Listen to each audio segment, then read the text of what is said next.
நானும் network marketing பண்ணுங்கன்னு எவ்வளோதான் நான் கத்திக்கிட்டு இருக்கிறதுங்க.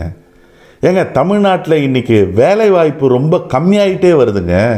படித்த இளைஞர்கள் இன்றைக்கி வேலை இல்லாமல் கஷ்டப்பட்டுக்கிட்டு இருக்காங்க. அப்படி வேலை கிடைச்சாலும் 90% மக்களுக்கு வெறும் 20,000 ரூபா சம்பளம் தாங்க கிடைக்குது. 20,000 ரூபா சம்பளத்தில் நீங்கள் வேலைக்கு சேர்ந்தீங்கன்னா 40 வருஷம் வேலை செஞ்சீங்கன்னா வெறும் 96 லட்சம் ரூபா தாங்க உங்களுக்கு மிஞ்சும். 96 lakhs தான் மொத்தமாக நீங்கள் சம்பாதிச்சிருப்பீங்க 40 வருஷத்தில். 30,000 ரூபா சம்பளம் இருந்தால் 40 வருஷத்தில் 1,44 லட்சம் ரூபா தான் சம்பாதிச்சிருப்பீங்க 40 வருஷம் கஷ்டப்பட்டீங்கன்னா. அதில் உங்களுக்கு வீட்டு வாடகை, ஈபி, அதுவே மாதம் 10,000 ரூபா நீங்கள் எடுத்து வைக்கணும்.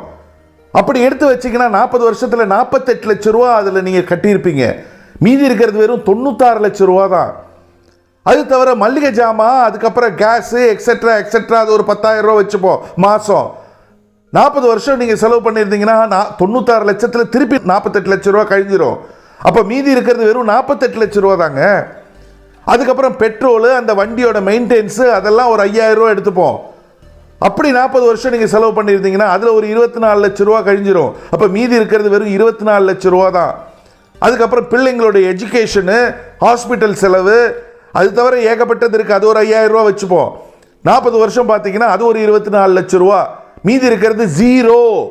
அதை தவிர ட்ரெஸ் இருக்குது, நகை இருக்குது, பிள்ளைங்களுடைய கல்யாணம் இருக்குது, ட்ராவல் இருக்குது, Deepavali, Pongal, Christmas, new year, Ramzan, Bakrid இருக்குது. ஏதாவது ஒரு மற்ற நண்பர்களோ உறவினர்களுடைய ஃபங்க்ஷன்னா கிஃப்ட் வாங்கிட்டு போனோம், ஏகப்பட்டது இருக்குது.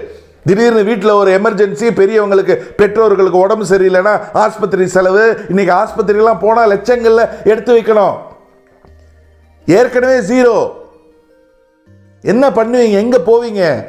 ஏங்க, சொன்னால் கேளுங்க. நீங்கள் ஏதாவது வேலையில் இருந்தீங்கன்னா அட்லீஸ்ட் ஒரு பார்ட் டைமாவது நல்ல ஒரு நெட்வொர்க் மார்க்கெட்டிங்கில் நீங்கள் உங்களை இணைச்சிக்கிட்டு உழைப்ப போடுங்க. நீங்கள் 40 வருஷம் அங்கே உழைச்சாலும் உங்களுடைய மீதி பேங்க் பேலன்ஸ், உங்ககிட்ட இருக்கிற பணம் ஜீரோ. ஆனால் இங்கே ஒரு 3லேருந்து 5 வருஷம் நீங்கள் உழைப்ப போட்டிங்கன்னா உங்களுக்கு கீழே பல 100 பல 1000 பேர் இருப்பாங்க உங்களுக்கு கீழே வேலை செய்கிறதுக்கு. நீங்கள் 30 வருஷத்தில் வேலை செஞ்சாலும் சம்பாதிக்க முடியாததை 3லேருந்து 5 வருஷத்தில் நீங்கள் சரியாக முறையாக நெட்வொர்க் மார்க்கெட்டிங்கில் வேலை செஞ்சால் சம்பாதிக்க முடியுன்றதுனால தானே நான் சொல்லிட்டு இருக்கேன். இன்றைக்கி 60 வயசுக்கு மேலே உள்ளவங்க பிள்ளைங்க படிப்புக்காக வாங்கின கடனையும் பிள்ளைங்க கல்யாணத்துக்காக வாங்கின கடனையும் அடைக்கிறதுக்காக ரிட்டையர் ஆகி சந்தோஷமாக இருக்க வேண்டிய அந்த வயசில் செக்யூரிட்டி வேலைக்கு போகிற கொடுமை இன்றைக்கி நடந்துட்டுருக்குங்க. நீங்கள் ரிட்டையர் ஆனதுக்கப்புறம் உங்கள் கையில் காசு இல்லைன்னு வைங்களேன், ஒரு நாய் கூட உங்களை மதிக்காது.